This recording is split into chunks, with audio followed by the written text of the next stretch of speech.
지난 주말 트럼프 전 대통령이 유세 중 총격을 당하는 사고가 발생해 미국뿐 아니라 전 세계가 충격에 빠졌습니다. 트럼프 전 대통령의 총격 피습 사건 이후 뉴욕시는 주말 내내 경계태세를 대폭 강화했습니다. 트럼프 지지자들은 거리로 뛰쳐나와 총격 사건을 규탄했습니다. 뉴욕 일원의 폭염이 지속되고 있는 가운데 내일은 올 들어 가장 더운 날씨가 예보되어 있습니다. 물가 상승률 둔화 조짐으로 내년 소셜 시큐리티 연금 인상분이 낮아질 거라는 예상이 나왔습니다. 지난해 절도 챌린지 유행으로 곤욕을 겪은 현대차와 기아차가 이번에 전기차까지 절도 타깃이 되고 있습니다. 절도범들은 불과 수십 초 만에 차량 문을 열고 차를 운전해 도주했습니다. 이상은 오늘의 주요 뉴스입니다. 시청자 여러분 안녕하십니까? KBN 뉴스입니다. 지난 주말 트럼프 전 대통령이 유세 중 총격을 당하는 사고가 발생해 미국뿐 아니라 전 세계가 충격에 빠졌습니다. 트럼프 전 대통령은 다행히 심각한 부상을 입지는 않았지만 유세장에 왔던 사람들 중 한 명이 사망하고 두 명이 다쳤습니다. 사건 당시 상황 김태희 기자가 전해드립니다. 지난 13일 오후 6시 3분 펜실베니아주 버틀러 유세장 6시 11분경 단상에 올라 연설을 하던 트럼프 전 대통령이 국경에서 무슨 일이 있었는지 한번 보라고 말하며 차트로 몸을 돌리는 순간 총성이 울렸습니다. 발언 중이던 트럼프 전 대통령은 곧바로 오른손으로 자신의 오른쪽 귀를 만진 뒤 급히 단상 아래로 몸을 숙였고 참석자들의 비명소리와 함께 주변에서 대기 중이던 경호원들이 단상으로 올라와 트럼프 전 대통령을 둘러싼 채 차량으로 이동했습니다. 오른쪽 귀와 얼굴에 피가 묻은 채 자리에서 일어난 트럼프 전 대통령은 무대를 내려오면서 지지자들에게 주먹을 들어 보이며 파이트 파이트 파이트를 외쳐 건재함을 과시했습니다. 트럼프 전 대통령은 사건 발생 2시간 30분 만인 오후 8시 42분 직접 자신의 소셜 네트워크 서비스 트루스 소셜을 통해 총알이 내 오른쪽 귀 윗부분을 관통했다면서 나는 윙 하는 소리와 총소리를 들었을 때 뭔가 잘못됐다는 걸 즉각 알았고 바로 피부를 찢는 총알을 느꼈다고 밝혔습니다. 용의자가 범행에 사용한 총기는 AR-15 계열 반자동 소총으로 용의자는 단상에서 133에서 166야드 떨어진 건물 옥상에 걸터 앉아 총 8발을 발사한 것으로 밝혀졌습니다. 현장에서 총격 전 용의자를 봤다는 목격담도 잇따랐습니다. 용의자로 추정되는 이 남성은 트럼프 전 대통령 연설 시작 직후 총을 맨 채 인근 건물 지붕으로 올라가는 것으로 알려졌습니다. 총격범은 현장에서 사살됐으며 유세장을 찾은 시민 1명이 숨지고 2명이 부상을 당했습니다. KBN 뉴스 김태희입니다. 연방수사국은 도널드 트럼프 전 대통령 피격 사건은 토머스 매튜 크룩스의 단독 범행이며 대중에 대한 추가 위협은 없다고 발표했습니다. 이번 피격 사건의 범인이 자생적 테러리스트인 외로운 늑대로 드러나면서 테러 대비 등의 비상이 걸렸습니다. 크룩스가 학창시절 외모로 인해 왕따를 당했고 군복을 입고 교실에 왔다는 증언도 나와 불우한 학창 생활이 이번 테러에 영향을 준 것 아니냐는 분석도 나오고 있습니다. FBI는 어제 이번 사건을 토머스 매튜 크룩스의 단독 범행으로 보고 있다고 밝혔습니다. FBI는 용의자 크룩스가 정신병을 앓았다거나 특정 이념에 연루됐다는 증거도 확인하지 못했다며 암살 미수 사건으로 간주하고 있다고 밝혔습니다. 당국은 아직 용의자가 왜 암살 시도에 나섰는지 동기를 확인하지는 못한 상태입니다. NYT는 FBI 관계자를 인용, 용의자 크룩스의 온라인 활동 분석 결과 용의자는 체스, 비디오 게임을 좋아했고 코딩하는 법을 배우고 있는 등 특이한 온라인 이력을 갖고 있지 않음을 확인했다고 보도했습니다. 용의자의 차량과 자택에서 폭발물이 발견된 것으로 확인됐습니다. 월스트리트 저널은 트럼프 전 대통령에게 총격을 가한 뒤 현장에서 사살된 용의자 토머스 매슈 크룩스의 차량과 자택에서 폭탄 제조물질이 발견됐다고 보도했습니다. 월스트리트 저널은 용의자의 차량은 펜실베이니아 버틀러 유세 현장 인근에 주차돼 있었으며 경찰은 용의자 주변에서 수상한 물질을 목격했다는 다수의 신고를 접수하고 곧바로 수사를 이어갔다고 보도했습니다. AP통신은 또 용의자가 범행에 사용한 총기는 그의 아버지가 최소 6개월 전 합법적으로 구매한 것이라고 복수의 경찰 관계자를 인용해 전했습니다. 용의자가 거주한 지역은 트럼프 전 대통령 피격 사건이 발생한 곳에서 차로 약 1시간 거리에 있는 비교적 부유한 교외 지역이었습니다. 중산층 이상의 가정이라는 주변의 증언도 언론에 보도됐습니다.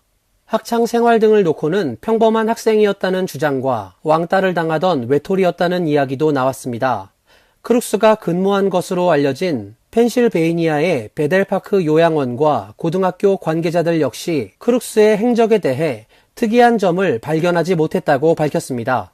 요양원 측은 크룩스가 영양보조사로 근무한 사실을 확인하며 발표한 성명에서 크룩스는 별다른 문제 없이 근무했으며 그의 이력은 깨끗했다고 밝혔습니다.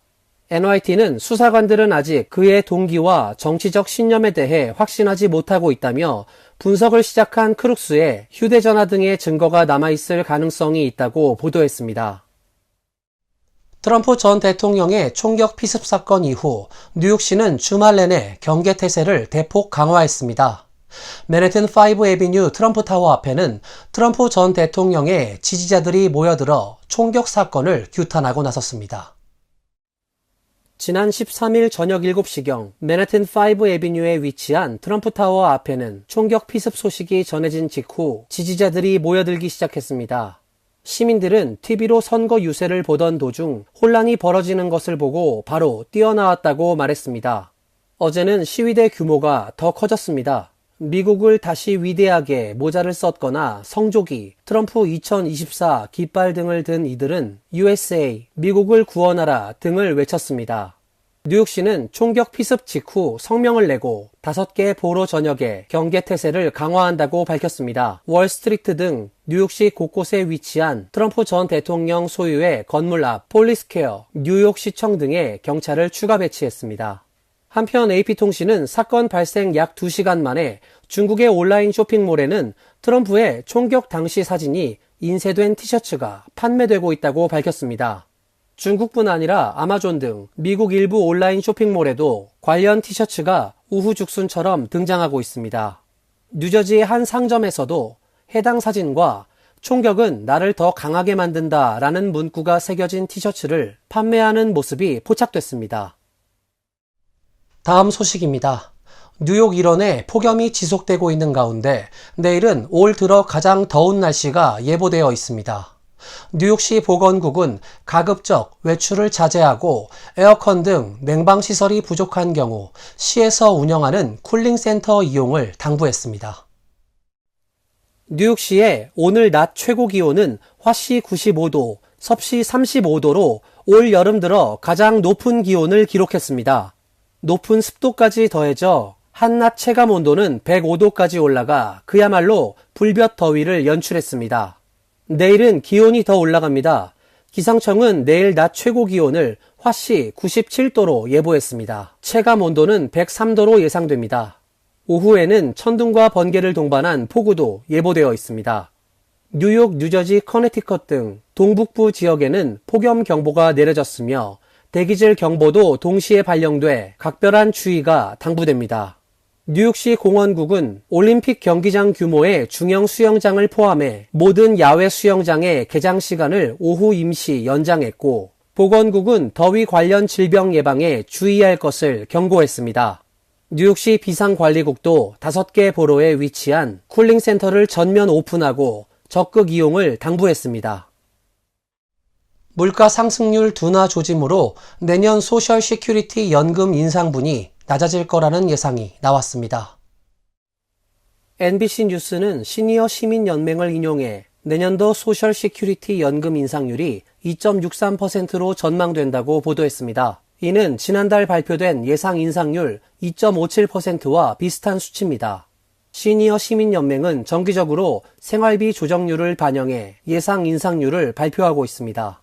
연방사회보장국은 생활비 조정률 산정 시 7월에서 9월 도심 노동자 평균소득, 소비자 물가지수 등을 반영합니다. 이를 토대로 매년 10월 최종 생활비 조정률을 발표합니다. 시니어 시민연맹은 최근 경제 전반의 물가 인상률이 둔화하면서 소비자 부담이 덜해지고 있다고 전했습니다. 인플레이션 현상이 둔화 또는 끝날 경우 소셜 시큐리티 연금 인상률도 떨어지는 셈입니다. 이와 관련 사회보장국은 물가 인상률을 반영해 2024년도 소셜 시큐리티 연금을 3.2% 인상했습니다. 물가 인상이 가팔랐던 2023년에는 8.7%를 인상하기도 했습니다. 한편 시니어 시민연맹은 최근 회원들을 상대로 진행한 설문조사 결과 응답자 34%가 지난 1년 사이 주머니 사정이 어려워 푸드스탬프 등을 찾았다고 답했습니다. 현재 은퇴자의 약 50%는 소셜 시큐리티 연금에 의존해 생활하는 것으로 나타났습니다. 한인 2세들의 족쇄가 되고 있는 선천적 복수국적법 개정을 위한 2차 청원에 퀸즈 한인회 등 8개 지역 한인회와 3개의 단체 등 미 동부 지역 11개 단체가 발벗고 나섰습니다. 청원 운동을 주도 중인 정종준 변호사는 10일 이번 2차 청원은 윤석열 대통령에게 지난 3월 국적법 개정을 촉구하는 1차 청원서를 제출한 데 대해 법무부가 국적자동상실제는 재외국민에 대한 기민 정책으로 보는 시각이 있다는 근거 없는 논리로 개정에 반대한다는 답변에 따른 반박이 골자라고 밝혔습니다. 전 변호사는 현재 국적법 일부 개정 법률안을 마련해 국회에 발의될 수 있도록 추진 중이라며 이번 청원서가 개정안 통과에 기폭제가 되길 기대한다고 강조했습니다. 이번 청원에는 퀸즈 한인회를 비롯해 필라델피아, 플로리다, 피츠버그 등 미국 동부 지역 8개 한인회와 11개 한인단체들이 함께했습니다. 청원서에서 현재 복수국적법의 불합리성을 지적하고 대통령이 직접 나서 2005년 개정법 이전에 국적자동상실제를 부활시켜주길 강력 촉구한다고 목소리를 높였습니다. 전 변호사에 따르면 2020년 9월 헌법재판소가 한국에 출생 신고조차 돼 있지 않은 선천적 복수국적자는 병역 자원이 아니다라고 밝혔음에도 불구하고 한국 국회는 2022년 10월부터 예외적 국적이탈 허가제를 도입해 39년간 소급 적용된 2005년 개정법의 위헌성을 무시했습니다. 여자의 경우도 출생 시 아버지가 영주권자였으면 1988년 5월 5일생부터 선천적 복수 국적이 되어 남자와 마찬가지로 공직이나 정계 진출 시 복수 국적을 숨기거나 허위 진술을 하는 등 부작용이 속출하고 있습니다. 뉴욕시에서 쉘터를 중심으로 홍역이 재유행하고 있습니다. 홍역은 강한 전염성을 갖고 있어 백신을 맞지 않은 이들을 중심으로 빠르게 전염된 것으로 파악됩니다. 뉴욕시 보건국은 12일 브루클린 클린턴힐에 위치한 망명 신청자 쉘터에서 성인 2명이 홍역 진단을 받았다고 밝혔습니다. 쉘터의 경우 좁고 밀폐된 경우가 많아 호흡기 질환을 확산시키는 경향이 있습니다. 홍역은 전염성이 강한 호흡기 질환으로 사소한 접촉으로도 감염될 위험성이 높습니다.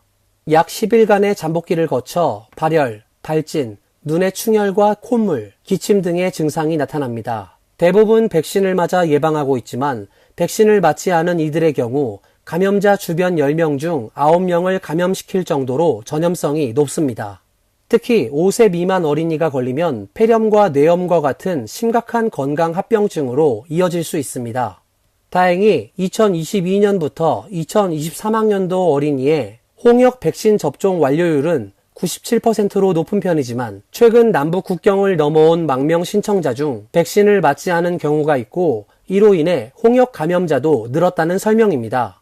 뉴욕시 데이터에 따르면 지난 12일까지 뉴욕시에서 홍역 확진 판정을 받은 경우는 총 11건입니다. 작년에는 1건, 2020년부터 2022년 사이에는 홍역 환자가 0건인 것과 비하면 급증하고 있음을 알 수 있습니다. 연방질병통제예방센터에 따르면 전국에서는 올해 들어 홍역 환자가 167건 발생했습니다. 지난해 연간 홍역 환자보다 급증한 수준입니다.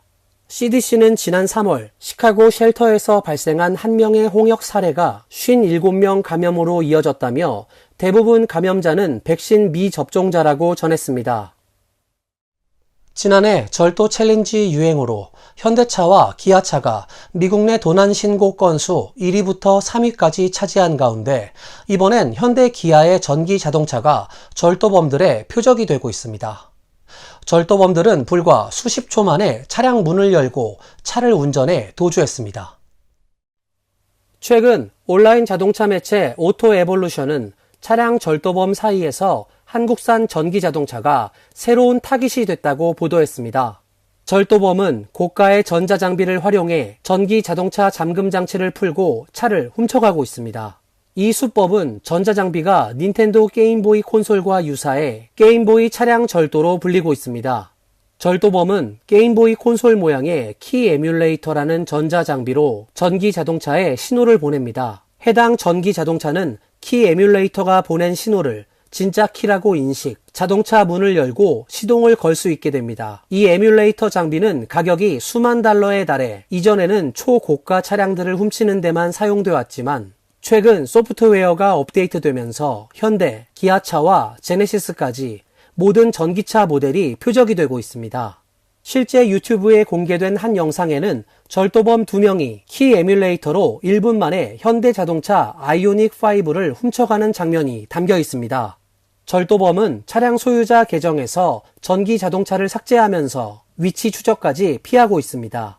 이 장비는 현대 기아차 외에도 닛산과 미쓰비시 자동차 모델도 지원 대상으로 하고 있어 앞으로 피해가 더 확산될 것으로 보입니다. 이어서 간추린 소식입니다. 한국경찰청은 오늘 미국 켄터키주와 한 켄터키주 운전면허 상호 인정 약정을 체결했다고 밝혔습니다. 약정이 발효되는 22일부터 합법적인 미국 체류 자격이 있고 유효한 한국 운전면허증을 소지한 사람은 별도 시험 없이 켄터키주 운전면허증으로 교환 발급받을 수 있습니다. 또한 한국에 합법적으로 체류하면서 외국인 등록을 마치고 켄터키주 운전면허증을 소지한 사람은 마찬가지로 별도의 필기 기능 시험 없이 적성 검사만 받고 한국 운전면허증을 취득할 수 있습니다. 경찰청은 지난 2022년부터 외교부와 함께 켄터키주 측에 운전면허 상호인정 약정 체결을 요청, 협의해 왔습니다. 켄터키주에는 1만 2천여 명의 재외국민이 거주하며 미국 주 가운데 한국과 26번째로 상호인정 약정을 맺었습니다.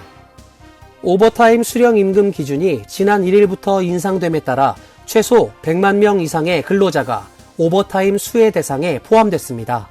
연방노동부가 지난 4월에 발표한 새 오버타임 임금 규정이 지난 1일부터 적용됐습니다.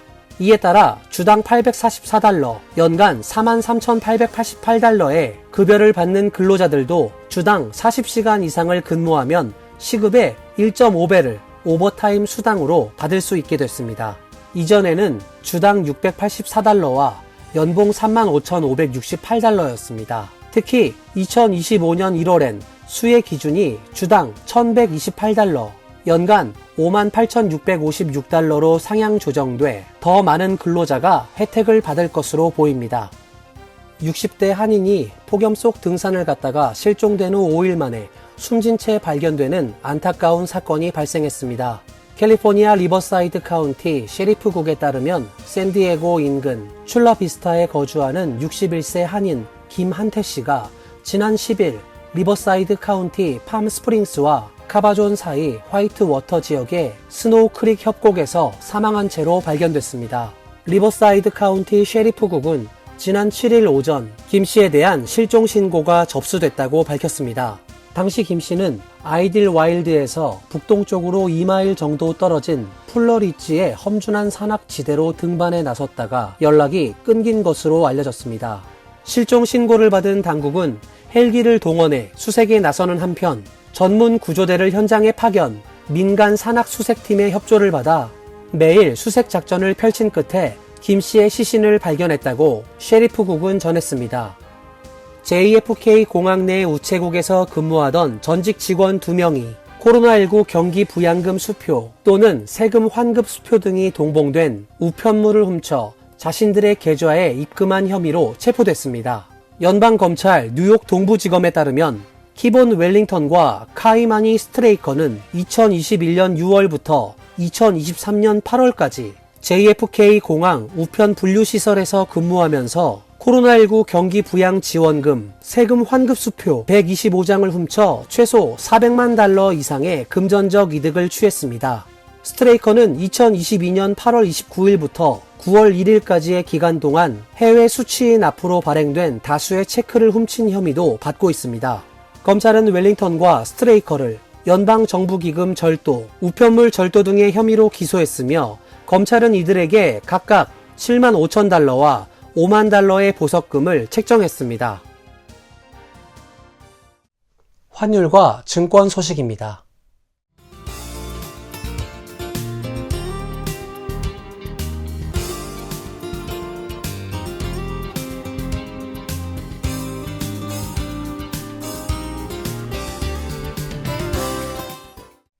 이어서 날씨입니다.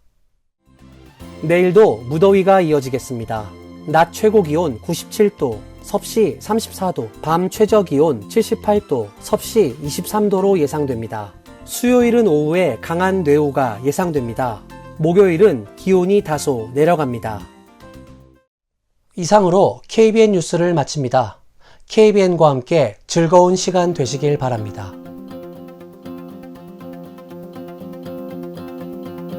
동부 최대 한인방송 KBN이 제작하는 KBN 뉴스는 웹사이트 mykbn.com 그리고 유튜브와 페이스북에서 다시 보실 수 있습니다. 좋아요, 구독, 알림 설정은 뉴스 제작에 큰 도움이 됩니다.